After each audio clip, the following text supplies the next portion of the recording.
अस्सलाम वालेकुम viewers and listeners. कुर्बे हक के सफ़र को जारी रखते हुए आगे बढ़ते हैं। बिस्मिल्लाहिर्रहमानिर्रहीम। ड्रामे की कास्टिंग पर मेरा और आपकी मांझी में खासा इख्तलाफ था। इसी दौरान कलंदर पाक रहमतुल्लाह अलैह इस्लामाबाद तशरीफ लाए और हमारे घर ही क़याम फरमाया। कलंदर पाक रहमतुल्लाह अलैह ने पूरी कहानी सुनी और पूछा कि रिकॉर्डिंग कब होगी। बेगम साहिबा ने बताया कि आप रहमतुल्लाह अलैह के सैयद बाबा मेरी बात नहीं सुन रहे और कराची की एक आर्टिस्ट को कास्ट करना चाहते हैं, जबकि मेरे ख्याल में पेशावर की एक फनकारा इस किरदार पर पूरी उतरती है। कलंदर पाक रहमतुल्लाह अलैह दूसरे कमरे में मेरे पास तशरीफ लाए और पूछा, आपका क्या ख्याल है। मैंने वो तमाम अमली मुश्किलात का जिक्र किया जो इस ड्रामा सीरियल के हवाले से पेश आनी थी और इनके सबब इसी आर्टिस्ट को कास्ट किया जाए जो तंग ना करे और इस सख्त नौयत के काम को मुस्कुरा कर करे। कलंदर पाक रहमतुल्लाह अलैह ने वापस जाकर खूबसूरत तरीके से हमारी बेगम साहिबा को राजी किया। इस ड्रामा सीरियल में बेतहाशा किरदार थे और एक पूरी पक्की वासों की बस्ती बसाई गई। कलंदर पाक रहमतुल्लाह अलैह खुद भी तशरीफ लाए और बहुत देर तक इस बस्ती में एक चारपाई पर बैठकर रिकॉर्डिंग देखी। इस शाम को जब मैं रिकॉर्डिंग से फारिग हुआ तो आप रहमतुल्लाह अलैह ने मुझसे पूछा, सैयद बाबा आप ये रिकॉर्डिंग कैसे कर लेते हो। मैंने कहा कि ये मेरा प्रोफेशन है। आप रहमतुल्लाह अलैह ने पूछा, वो तो मुझे भी मालूम है, मैं तो ये कह रहा हूँ कि इतनी कैफियत तारी होने के बाद आप ये काम कैसे कर लेते हो।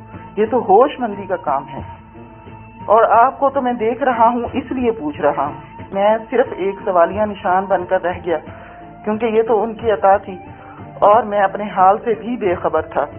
ड्रामा सीरियल के नशर होने में बहुत मुश्किलात आई और इसे नजरअंदाज करके चैनल 3 पर चला दिया गया। जिस किसी ने भी ये ड्रामा सीरियल देखी वो शशदर रह गया।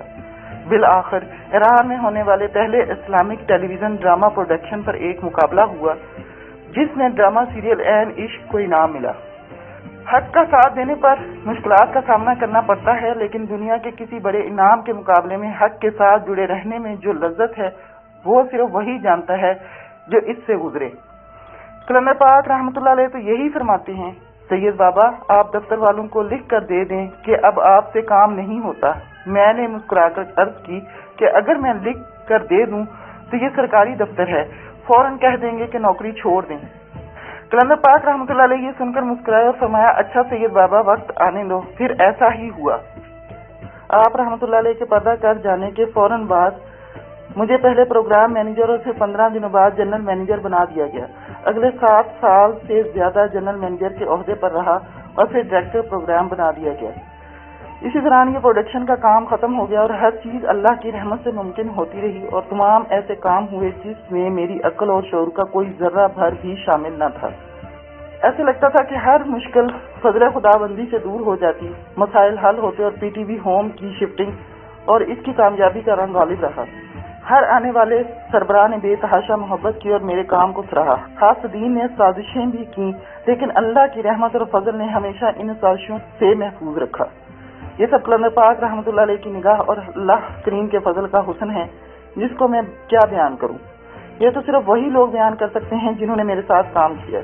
मुस्बत सोच के सबब हुस्न इखलाक और रहम की बरसात ने जहन को नफ्सी शर से महफूज रखा। कलंदर पाक रहमतुल्लाह अलैह ने फरमाया, प्यार करो प्यार करो प्यार करो, अगर प्यार नहीं कर सकते तो नफरत भी ना करो। हमारी बहुत सारी जिस्मानी ज़हनी बीमारियों और रूहानी उलझनों का सबब नफरत है जो हमें अंदर से दीमक की तरह चाट रही है और बेसुकूनी का जहन्नम हमारी जिंदगियों के हुस्न को जला रहा है। कलंदर पाक रहमतुल्लाह अलैह के ताल्लुक और प्यार से जो वाक़यात जरूरी हैं वो मैं गाहे बगाहे इसलिए लिख रहा हूँ ताकि हमें इस बात की फहम हासिल हो जाए कि सिर्फ निस्बत का ज़ाहिरी तल्लक की दावेदारी का कोई फायदा नहीं, बल्कि ये तल्लक एक उम्दा किरदार की जमानत है।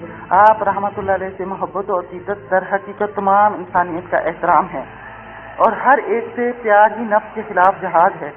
पहचान ही इबादत है और मार्फत के बगैर ना इबादत में मजा है और ना ही किरदार की उम्दगी हासिल की जा सकती है।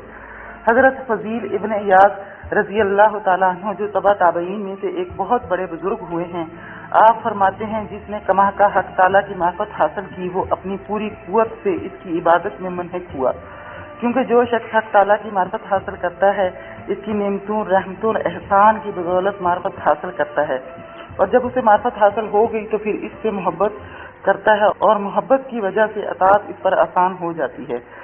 گویا اللہ کی پہچان ہی اسے لذت عبادت عطا کرتی ہے۔ اور کلندر پاک رحمۃ اللہ علیہ نے ہمیشہ اپنی پہچان کا درس دیا۔ آپ رحمۃ اللہ علیہ نے فرمایا لا سے سبق شروع کرو، یعنی اپنی نفی کرو اور اپنی برائیوں اور خامیوں پر نظر رکھو، کوئی ایک بری عادت ترک کر دو۔ اللہ سے محبت کا مطلب آپ کے اندر ایسی قوت اور طاقت کا پیدا ہونا ہے جو آپ کے نفس کو مغلوب کر لے اور آپ بغیر کسی گھبراہٹ اور خوف کے حق کی راہ پر قوت سے گامزن ہوں۔ مرشد کے معاملے میں اپنے نفس پر غالب آنا ہی تقلید کا حسن ہے۔ تن من یار میں شہر بنایا، دل وچ خاص محلہ ہو، آن الف دل وسوں کی سی میری ہوئی خوب تسلا ہو، سب کچھ مینوں پیاس نہیں وے جو بولے ماں سوا اللہ ہو، درد مندہ اے رمز پچھاتی باہو، بے دردہ سر کھلا ہو۔ حضرت ذوالنون مصری رحمۃ اللہ علیہ مشائخ طریقت میں سے تھے۔ آپ رحمۃ اللہ علیہ کا مسلک بلا اور مشرم ملامت تھا۔ اہل مصر آپ کے حال سے مطیر اور آپ رحمۃ اللہ علیہ کی شان سمجھنے سے عاجز تھے، اس لیے آپ رحمۃ اللہ علیہ کی مخالفت کرتے تھے اور ساری عمر آپ رحمۃ اللہ علیہ کے جمال حال سے بے خبر رہے۔ جس رات آپ رحمۃ اللہ علیہ کا وصال ہوا، 70 آدمیوں کو خواب میں حضرت صلی اللہ علیہ وسلم کی زیارت ہوئی کہ فرما رہے ہیں کہ آج خدا کے دوست ذوالنون نے وفات پائی ہے اور میں اس کے استقبال کے لیے آیا ہوں۔ لوگوں نے حضرت ذوالنون مصری رحمۃ اللہ علیہ کی پیشانی پر یہ لکھا ہوا دیکھا کہ یہ اللہ کا حبیب ہے جو اللہ کی محبت میں جان دے کر شہید ہوا۔ جب آپ رحمۃ اللہ علیہ کا جنازہ اٹھا تو گرمی کا موسم تھا، جنگل کے پرندوں نے جمع ہو کر آپ رحمۃ اللہ علیہ پر سایہ کر دیا۔ جب مصر کے لوگوں نے یہ منظر دیکھا تو اپنے کیے پر بہت پچھتائے اور جو مظالم ان پر ڈھائے تھے ان سے تائب ہوئے۔ آپ رحمۃ اللہ علیہ فرماتے ہیں عارف ہر وقت خدا سے ڈرتا رہتا ہے کیونکہ وہ ہر ساتھ اپنے رب سے قریب تر ہوتا جاتا ہے۔ اس کا مطلب یہ ہے کہ جس قدر حق تعالیٰ کا قرب زیادہ ہوتا ہے بندہ کا خوف اور تحیر بڑھتا جاتا ہے کیونکہ وہ حق تعالیٰ کی عظمت سے زیادہ آگاہ ہو جاتا ہے۔ جیسا کہ حضرت موسیٰ علیہ السلام نے اللہ پاک سے عرض کی یا رب میں تجھے کہاں تلاش کروں، فرمایا کہ شکستہ دلوں کے اندر۔ اس کے بعد حضرت موسیٰ علیہ السلام نے عرض کی یا الہی مجھ سے زیادہ شکستہ کس کا دل ہے؟ فرمان ہوا کہ بس میں تمہارے ساتھ ہوں۔ اس سے ظاہر ہوتا ہے کہ وہ مدعی معرفت جس کے دل میں خوف خدا نہیں جاہل ہے نہ کہ عارف۔ کلندر پاک رحمۃ اللہ علیہ ہر وقت یہی فرماتے خوف خدا میں رہنا عین عبادت ہے، اور آپ رحمۃ اللہ علیہ کی زندگی میں لوگوں نے آپ کی تذلیل کی اور آپ رحمۃ اللہ علیہ کو سمجھنے سے عاجز تھے۔ ویورز آج کے لیے اتنا ہی، انشاءاللہ اگلی ایپیسوڈ میں ملاقات ہوگی۔ اللہ حافظ۔